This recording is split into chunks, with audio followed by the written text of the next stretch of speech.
We have a look at some of the top headlines where you live. I'm Joe Ellison. The investigation into a domestic disturbance turned deadly and an officer stab continues today. On Sunday, police were called to a home on Tillis Avenue after a neighbor called to report yelling and screaming. Police say when they arrived, they found 40-year-old Christopher Connor beating a 15-year-old over the head with a rock. Investigators say when trying to restrain Connor, he stabbed an officer in the neck multiple times. Connor was shot and killed. The teen, who turned out to be Connor's son, was taken to a hospital where he was pronounced dead. Inside the home, officers found another stabbing victim, 42-year-old Julia Moore. They say she died from those injuries. A 5-year-old child was also in the home and taken to safety. The injured officer underwent surgery and is now in stable condition. Meanwhile, tragedies like this are hitting home with domestic violence advocates as they host Domestic Violence Awareness Month in October. 1 in 4 women and 1 in 10 men will experience sexual or physical violence by an intimate partner during their lifetime. Now, in Arkansas, using the year 2019, the state saw nearly 4,000 misdemeanor domestic violence records, with only 5 active protective orders recorded in the national database.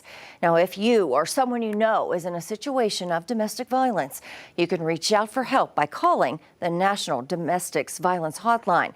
That's 1-800-799-SAFE.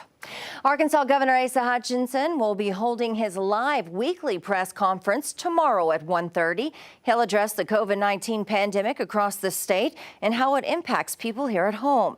The governor has been holding them recently on Wednesdays due to scheduling and events around the state.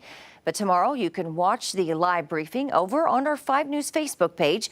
We'll also have live coverage in our 5 News shows.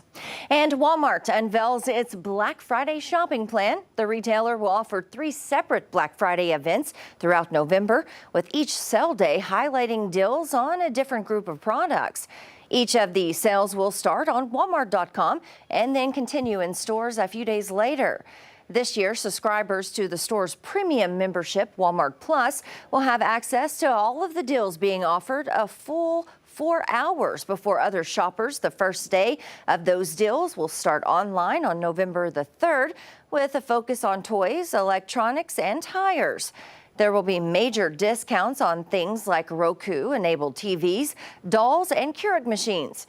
Earlier this year, you'll remember Walmart announced that all of its U.S. stores would be closed on Thanksgiving Day.